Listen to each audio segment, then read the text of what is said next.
Hello दोस्तों, welcome to coding invent. My name is Raj. दोस्तों, आज की वीडियो में हम देखेंगे PHP variable and data type के बारे में विथ एग्जांपल। तो दोस्तों, लास्ट वीडियो में हमने देखा पीएचपी का सिंटेक्स के बारे में और इंस्टॉलेशन देखा, क्या होता है, कैसे इंस्टॉल करते हैं, कैसे सेटअप करते हैं, उसका फर्स्ट प्रोग्राम देखा था। और आज की वीडियो में हम सीखेंगे कि पीएचपी का वेरिएबल क्या होता है और डेटा टाइप क्या होता है। वेरिएबल नाम से आप समझ ही रहे होंगे कि वेरिएबल जैसे किसी का डाटा होल्ड करना, और भी आपने लैंग्वेज पढ़ी होगी कभी, जैसे जावा, पाइथन, तो उसमें भी वेरिएबल्स होते हैं जो हमारे डाटा को होल्ड करते हैं। कोई भी हम डाटा देते हैं, जैसे नंबर हो गया, स्ट्रिंग हो गया, तो उसको होल्ड करने के लिए एक वेरिएबल होता है, कंटेनर होता है। Variable is a container. उसके बारे में हम लोग डिटेल से पढ़ते हैं। जैसे पीएचपी वेरिएबल, पीएचपी वेरिएबल मतलब पीएचपी में कैसे वेरिएबल्स होते हैं। Variable is a symbol or name that stand for a value. ये एक सिंबल के द्वारा स्टार्ट होता है, या फिर कोई वैल्यू उसमें रहती है, नाम और वैल्यू के बारे में। एक सिंबल या फिर कोई नाम जो किसी वैल्यू के लिए बनता है। ठीक है। और दूसरी लाइन लिखी हुई है, जैसे variable are used for sorting value such as numeric value, character string, so that they can be used in any part of the program. ये मतलब वेरिएबल जो यूज करता है सॉर्टिंग के लिए वैल्यू, जैसे न्यूमेरिक वैल्यू हो गई, ठीक है, कैरेक्टर हो गया, कैरेक्टर स्ट्रिंग हो गया, की वैल्यू को होल्ड करता है। पीएचपी में वेरिएबल्स बनाते हैं, जैसे उसके लिए यूज करते हैं बनाने के लिए। इसके बाद पीएचपी में कुछ रूल्स और रेगुलेशंस होती हैं कि हमें कैसे डिफाइन करना है वेरिएबल, कैसे स्टार्ट करना है, क्या कौन कौन से नंबर्स उसमें आएंगे, उन सबके लिए रूल और रेगुलेशन। जैसे कि लिखा है कि variable declaration start with dollar followed by the name of the variable. जैसे कि हम इसको डॉलर से स्टार्ट कर सकते हैं। वेरिएबल बनाते समय हम डॉलर का यूज कर सकते हैं, और डॉलर से स्टार्ट करके ही वेरिएबल बनाते हैं। Variable name are case sensitive. जैसे कि वेरिएबल नेम केस सेंसिटिव होता है। केस सेंसिटिव का मतलब होता है कि यदि हमने वेरिएबल बनाते समय अगर कैपिटल लेटर का यूज किया है, तो हमें जब उस वेरिएबल को एक्सेस करेंगे तब भी हमें कैपिटल लेटर ही लिखना पड़ेगा, नहीं तो वो आउटपुट नहीं आएगा, एरर थ्रो करेगा। ये होता है case sensitive. Generally start with है letter and can contain letter, number and underscore characters. जैसे इसको हम स्टार्ट करते हैं, जैसे कि पीएचपी में वेरिएबल बनाने के लिए, तो जैसे कि लेटर हो गया, नंबर्स हो गया और अंडरस्कोर से कुछ भी हम इसमें से लेके या तीनों लेकर के हम उसको वेरिएबल बना सकते हैं।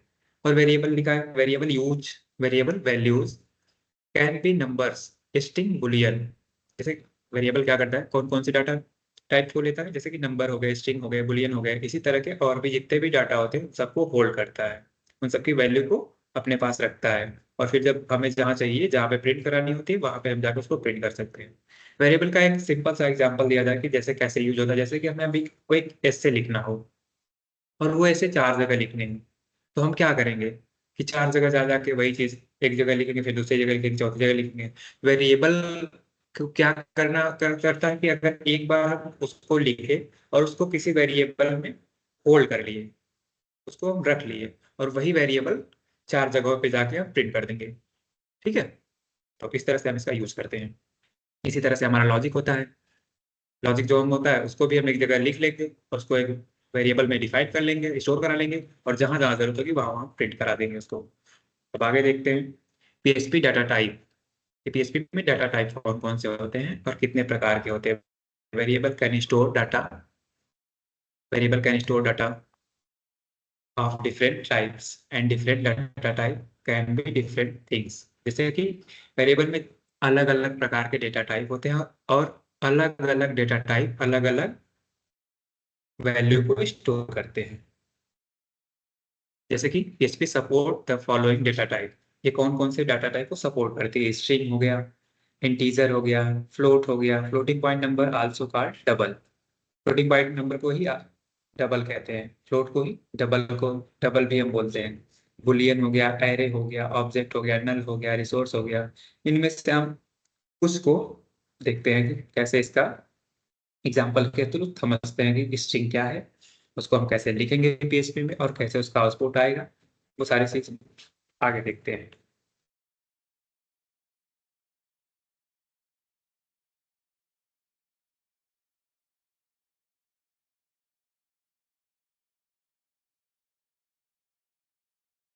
जैसे कि जी, getting the data type, you can get the data type of any object by using the var_dem function। इसमें हम एक फंक्शन यूज करेंगे var_dem। var_dem फंक्शन क्या करेगा कि क्या करता है, the var_dem function return the data type and the value. ये क्या करता है, कोई भी हम वैल्यू यहाँ पे देते हैं वेरिएबल में, तो उसका डाटा टाइप बताता है और वैल्यू कितनी है, उसकी लेंथ क्या है वो भी बताता है var_dem। जैसे कि हमने यहाँ पे पीएचपी का सिंटैक्स हमने स्टार्ट किया, इसमें लिखा $x बराबर 5 वेरिएबल var_dem, ये फंक्शन हमने लगाया और इसमें हमने ये जो वेरिएबल बनाया था उसको हमने रख दिया और प्रिंट करने के बाद ये क्या बता रहा है, int 5। ये बता रहा है इंटीजर 5। ये 5 जो है ये इंटीजर वैल्यू है। तो इसको हम प्रैक्टिकल के थ्रू देखते हैं। तो चलिए चलते हैं अपने कोड एडिटर में, जहाँ पे हम जाएंगे और एक नई वैल्यू बनाएंगे, यहाँ पे नई फाइल बनाएंगे, जैसे कि पहले से बनी हुई इसको डिलीट कर देते हैं और हम यहाँ पे प्लस करके एक नई फाइल बनाएंगे जिसका हम नाम देंगे वेरिएबल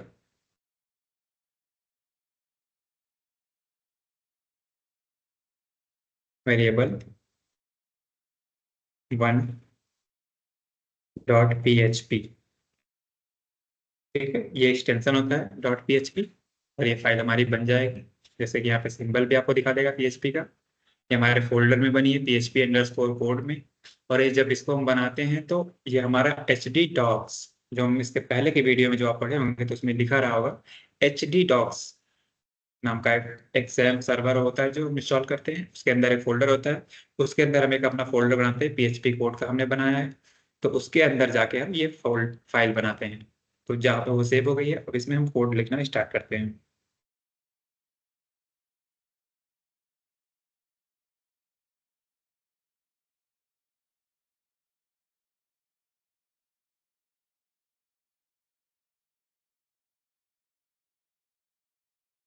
जैसे कि पहला कोड है हमारा, स्टार्ट करेंगे डॉलर सिंबल से वेरिएबल लिखने के लिए। तो लिखेंगे हम $x इक्वल टू 5 सेमीकोलन, फिर हम लगाएंगे var_dem अंडरस्कोर DAMP।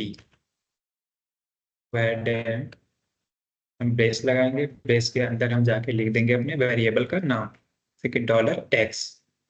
ठीक है, और इसके बाद हम इसको क्लोज कर देंगे, लाइन टर्मिनेट कर देंगे, इसको सेव करते हैं। सेव करने के बाद हमारा आउटपुट आना चाहिए 5 और वो कौन सा वेरिएबल में कौन सा डेटा टाइप है वो बताना चाहिए। तो अब चलते हैं अपने सर्वर पे। सर्वर पे जाने के बाद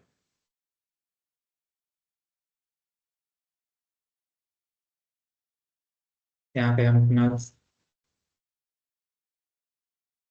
ओपन करते हैं सर्वर, लोकल होस्ट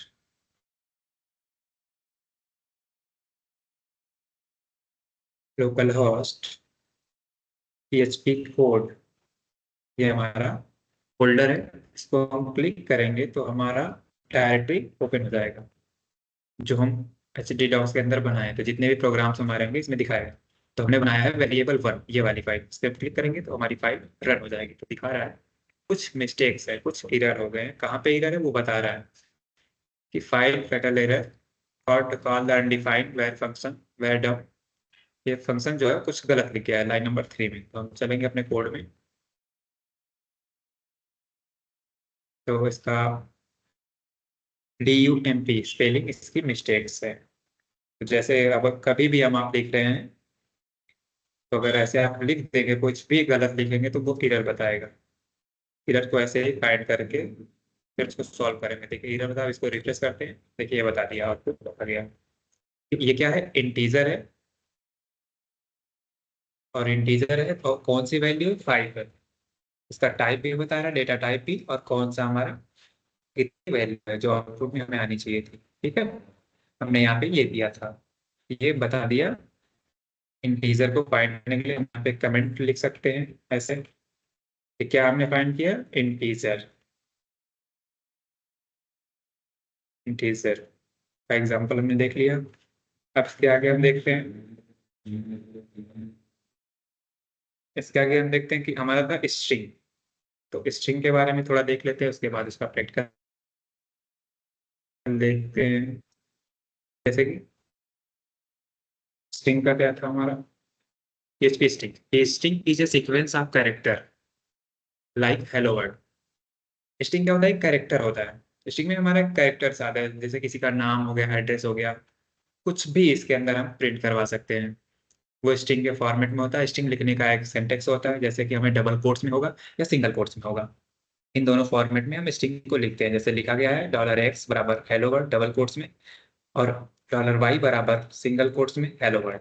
तो वह डब क्या करेगा, पहले वाले को प्रिंट कर रहा है, दूसरे वाले को भी। फिर इसमें एक और टैग यूज हुआ है, कीवर्ड जैसे इको, इससे भी हम प्रिंट कराते हैं कुछ ना कुछ। तो यहाँ पे हम ब्रेक करने के लिए BR टैग लगाए हैं, ताकि एक हमें लाइन में, जैसे कि अभी प्रैक्टिकली करके इसको दिखाते हैं, इसमें आप अगर ब्रेक को नहीं लगाते हैं तो दोनों लाइन एक साथ प्रिंट हो जाएगी। पर जब हम इस ब्रेक का यूज करेंगे तो लाइन ऐसे, जैसे स्ट्रिंग यहाँ पे यूज हुई है, तो इस तरह से लाइन बाय एक लाइन के नीचे दूसरी लाइन हमारी प्रिंट होगी। तो इसको हम प्रैक्टिकली देखते हैं PHP स्ट्रिंग क्या है। चलते हैं अपने कोड में, और यहाँ पे हम लिखते हैं कि $x हमारा पहले से यूज हो चुका है, तो हम दूसरा वेरिएबल लेंगे डॉलर, कुछ भी ले सकते हैं। $a इज इक्वल टू, कैसे लिखना है हमें, डबल कोट्स के अंदर लिखना है, हेलो वर्ल्ड। जैसे हम लिख देंगे वैसे ही प्रिंट होगा, हेलो वर्ल्ड। ठीक है, फिर क्या था हमारा दूसरा value, $b is equal to, single quotes के अंदर हम लिखेंगे इसमें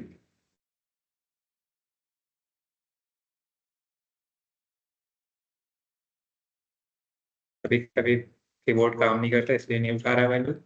कोडिंग इवेंट, कोडिंग इन्वेंट, ये हमारे चैनल का नाम है, हमारे इंस्टीट्यूट का नाम है इन्वेंट। ठीक है, और यहाँ पे जाके हम इसको क्लोज कर देंगे। ठीक है, अब इसको हम एक्सेस करने के लिए फिर से var डैम्प लगाएंगे, जो यहाँ पे लिखा हुआ है var डैम्प। फिर ब्रेसेस, ब्रेसेस के अंदर हम लिख देंगे डॉलर, पहली वैल्यू $a। ठीक है, उसके बाद var डैम्प। ठीक है, फंक्शन, और इसमें हम लिख देंगे $p। ठीक, अब इसको हम प्रिंट करवाते हैं, देखते हैं क्या आती है वैल्यू। हम चले गए अपने, आते हैं अपने लोकल आउट सर्वर पे, यहाँ पे बैक जाते हैं एक बार। ठीक है, और अपने कौन से वेरिएबल को प्रिंट करना है, वेरिएबल कौन सी फाइल, वेरिएबल ये।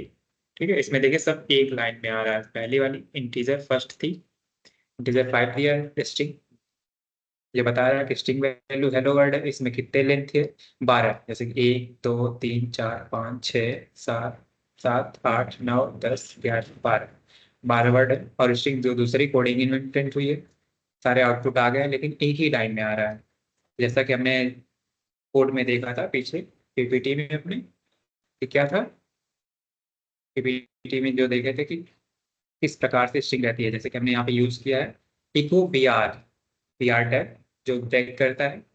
और PHP इतना अच्छा है कि जो HTML को भी एक ही बार में लिखने के बाद समझ लेता है कि क्या लिखना है, और वैसे ही आउटपुट में दे देता है। अपने कोड में चलते हैं और इसका यूज करते हैं। क्या लिखना था, इको, ECHO, इको। इसमें हमें देना था डबल कोट्स के अंदर BR। ठीक है, अभी देखना लाइन ब्रेक हो जाएगी, ठीक है। यहाँ पे जाएंगे, कोड ऐसे था, अभी रिफ्रेश करते हैं, कोड में कुछ एरर हो गया लाइन नंबर 9 में। देखते हैं क्या मिस्टेक्स आ रही है।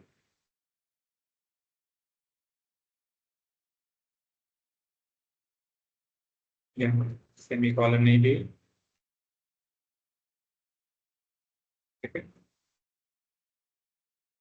तो क्लिक करके देखिए यहाँ पे हेलो वर्ल्ड, उसके बाद निचली लाइन में आ गया स्ट्रिंग। अभी ये दोनों लाइन एक जैसी दिख रही है, एक ही तरफ दिख रही है। इसको भी ब्रेक करने के लिए हम कोड में जाके पहले वाले कोड को भी यहाँ पे या तो कमेंट कर दें या तो इसके बाद भी हमें लगाना पड़ेगा।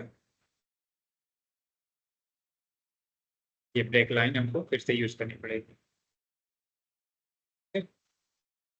तो भी कर देंगे और इसको हम सेव कर देंगे। और सेव करने के बाद जैसे ही हम अपने सर्वर पे जाके क्लिक करके देखेंगे, सारी लाइनें लाइन बाय लाइन हो जाएगी। पहला इंट, इसके बाद स्ट्रिंग हेलो वर्ल्ड, दूसरी स्ट्रिंग हमारी जो थी। इस तरह से हम जितनी स्ट्रिंग्स आएंगे लाइन बाय लाइन ऐड कर सकते हैं, और सबका डेटा टाइप भी जान सकते हैं क्या है। और इन्हीं को प्रिंट करने के लिए एक दूसरा मेथड, जैसे कि var डैम ना यूज करना पड़े हमें, उसके लिए हम क्या करेंगे। तो var डैम हम इसलिए यूज करें कि हमको वो बता रहा है कि क्या है। यहाँ पे हम इसको कमेंट करते हैं और इसी को ए को ही प्रिंट करने के लिए हम देखते हैं इको से, क्योंकि ढेर सारे मेथड है इको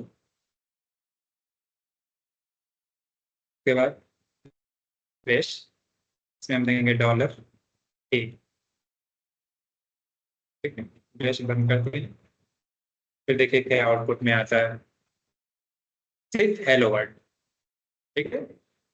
जब आप इको से प्रिंट करेंगे तो सिर्फ हेलो वर्ड, उसकी ना डेटा टाइप बताएगा और ना उसकी लेंथ बताएगा। इस तरह से भी हम आउटपुट को ला सकते हैं, ठीक है। तो समझ आ गया होगा आप लोगों को var और इको में क्या अंतर है। इको हमारा डायरेक्ट वैल्यू जो हमारी रहेगी वेरिएबल की, उसको प्रिंट कर देगा। वह डैम क्या करेगा, डेटा टाइप के साथ प्रिंट करेगा और उसकी लेंथ भी बताएगा कि कितनी इसमें लेंथ है, ठीक है। तो आगे चलते हैं, आगे के वेरिएबल्स देखते हैं क्या है, ठीक है। स्ट्रिंग समझ आ गया होगा आप लोगों को। आगे हमारा इंटीजर, इंटीजर में क्या होता है थोड़ा सा देख लेते हैं इसका। N integer data type is non decimal number between two, कोई भी नंबर ऐसे हो सकता है नॉन डेसिमल जिसमें डेसिमल ना हो, वो इंटीजर में से। रूल ऑफ इंटीजर, इंटीजर के कुछ रूल होते हैं जैसे कि लिखा है N integer must have at least one digit, कि मतलब इंटीजर कोई भी वैल्यू रहेगी कंपलसरी है कि एक डिजिट तो होना ही चाहिए। N integer must not have a decimal point, इसमें डेसिमल पॉइंट नहीं होना चाहिए। N integer can be either positive और निगेटिव, इसमें पॉजिटिव और निगेटिव दोनों अलग अलग होते हैं, ठीक है। Integer can be specified decimal base, जिसका होता है 10, हेक्साडेसिमल बेस 16, ऑक्टल, बाइनरी, ये सब होते हैं, ठीक है। और उसके बाद the following $x is integer, the PHP var dam function return the data type the value, जैसे वही बताया गया कि इसमें कैसे काम कर रहा है, ठीक। जैसे कि लिखा गया है एक वेरिएबल लिया गया है x, उसके अंदर एक वैल्यू दी दी गई है और var डैम हम लगा के इसको पता कर रहे हैं कि ये कितने क्या है, इंटीजर कौन सा है, ठीक है। इसके बारे में पहले भी देख चुके हैं, फिर से एक बार देख लेते हैं क्या है कोड में हमारे 5 जो वैसे ही सेम वही चीज़ है कि ये बताएगा, देखिए इसमें बता रहा है कि इंटीजर है और ऐसे वैल्यू है इसकी, ठीक है। तो आगे बढ़ते हैं। फ्लोट, फ्लोट वैल्यू क्या होती है। फ्लोट वैल्यू जिसमें हम पॉइंट्स आते हैं हमारे, फ्लोटिंग नंबर, इसमें डॉट आता है, जैसे कि यहाँ पे एग्जांपल्स में दिया है, जैसे लिखा है float, floating point number is a number with a decimal pointer and number in exponential form. In the following example, $x is float, the PHP var function return, तो मतलब वही var लगा के फंक्शन रिटर्न करवा के पता कर रहे हैं कि इसमें कौन सी वैल्यू है, ये हमारा बता देगा। PHP में var फंक्शन जो बता देगा क्या है वैल्यू। तो उसका हम एग्जाम्पल देख लेते हैं, एग्जाम्पल के थ्रू क्या है।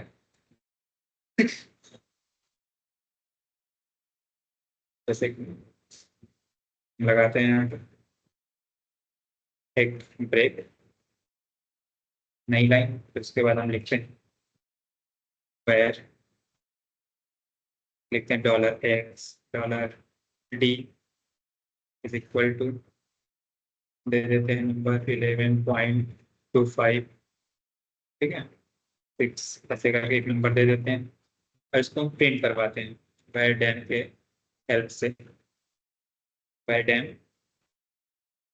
ब्रेशेस ओपन करेंगे, इसमें हम अपना वेरिएबल का नाम लिख देंगे, ठीक है।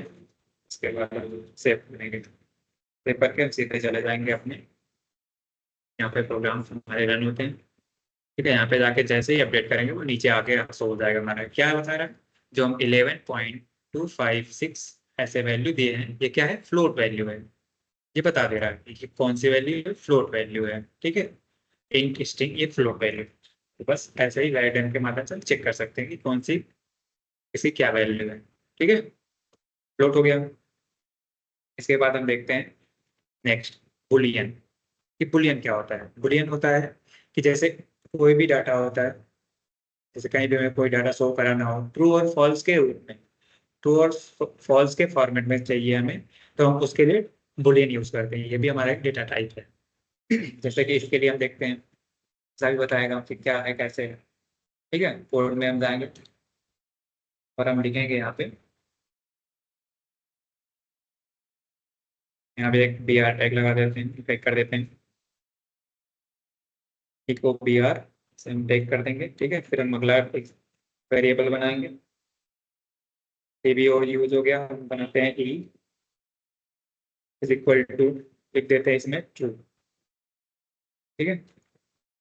और हम यहाँ पे हम देते हैं पैराडाइम, ये बताएगा कि कौन सी वैल्यू है ये डॉलर ई, इक्वल, और ये बता देगा कि क्या है ये।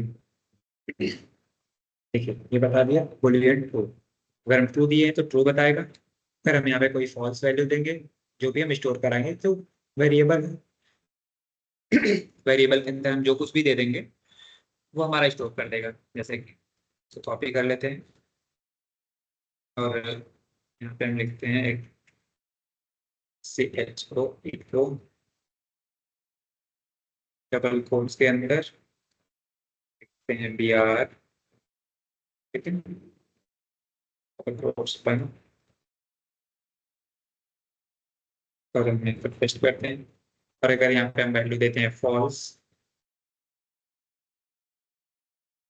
तो फॉल्स वहाँ पे स्टोर होके दिखाएगा, ठीक है। ये भी बुलियन वैल्यू फॉल्स है।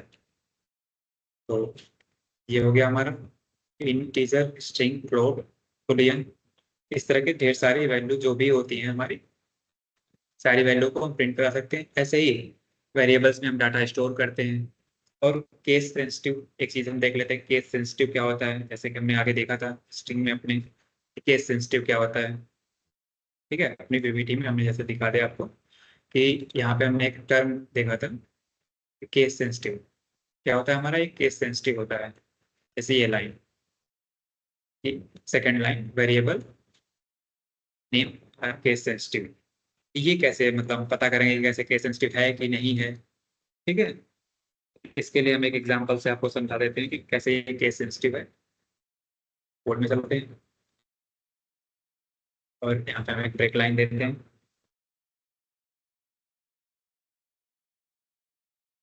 यहाँ पे हम लिखते हैं कोड में कि जैसे कि हम लेते हैं एक बनाते हैं, हम लिखते हैं कि फर्स्ट नेम, वेरिएबल हम जब भी बनाएं तो एक ऐसा नाम बनाएं कि जैसे कि हमें उसे, उसका एक मीनिंगफुल हो, मीनिंगफुल वेरिएबल हो, ऐसा ना हो कि कुछ भी बना दें। तो मान लीजिए केस सेंसिटिव में चेक करना है तो हम लिखते हैं कि फर्स्ट नेम, नेम, ठीक है, is equal to,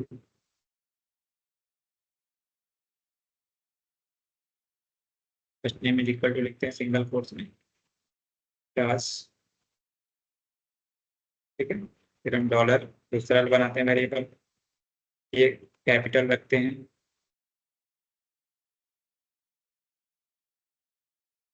name equal to,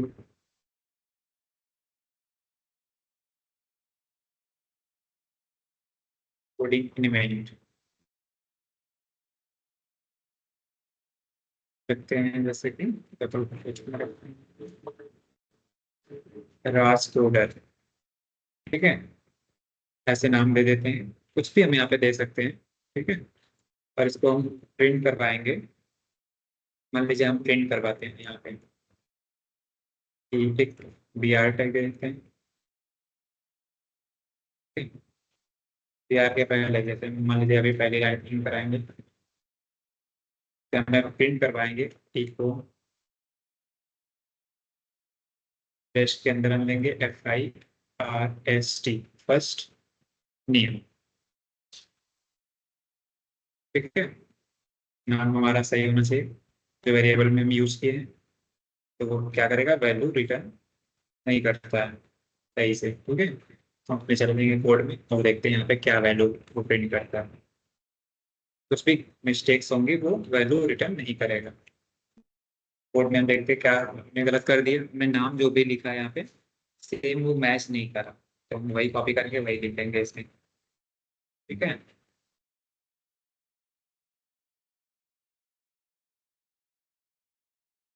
refresh नहीं रहता इसमें विदाउट दिस, इसकी हमने मिस्टेक कर दी है, ठीक है।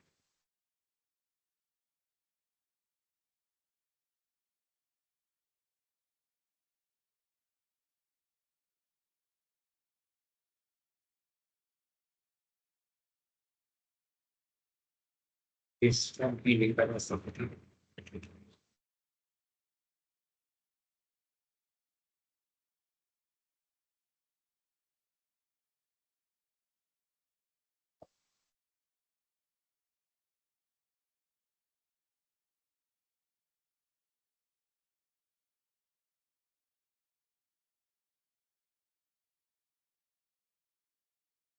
ठीक है। देखिए क्या मिस्टेक्स थी, अब अपने वीडियो का पे कि जब हम जैसे ही यूज को यूज करेंगे हम यहाँ पे लिखेंगे फर्स्ट नेम, एक वेरिएबल बनाएंगे, सेकंड नेम, ठीक है, उसमें वैल्यू दे देंगे, हम पहली वैल्यू को प्रिंट करते हैं फर्स्ट नेम, ठीक है। और देखिए अगर ये हम ये प्रिंट कर रहे हैं तो ये वैल्यू आ रही है, ठीक है।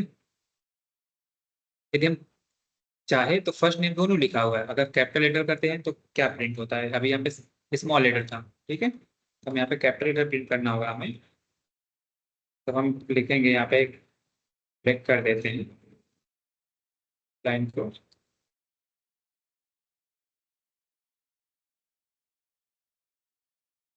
डबल कोट्स के अंदर हम लिखते हैं PAR,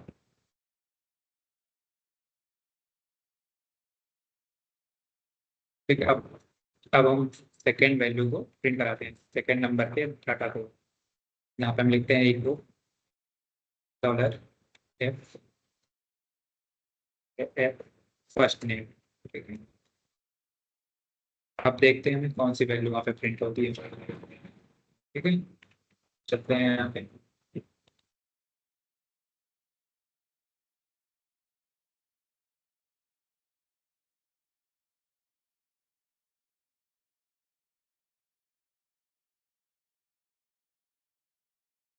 छोटी छोटी मिस्टेक हो जा रही है, ठीक है। राजकोट है, अब प्रिंट हो रहा है फर्स्ट लेटर और सेकंड लेटर में क्या अंतर है, जैसे कि कैपिटल और स्मॉल में क्या अंतर आपको पता चल गया होगा, अगर हम कैपिटल लेटर में कोई चीज डिफाइन किया तो जब हम कैपिटल लेटर यूज करेंगे यहाँ पे तभी वो उसकी वैल्यू प्रिंट करेगा, ठीक है। नहीं तो जो उसका जो नंबर रहेगा, इसीलिए वो कहते हैं केस सेंसिटिव होता है, ठीक है। तो आज के लिए बस इतना है। मिलते हैं नेक्स्ट वीडियो में, आगे के जो भी स्लाइड्स बची हुई हैं, फिर आगे के जो भी टर्म्स बचे हुए हैं हम उसको डिफाइन करेंगे। Thank you.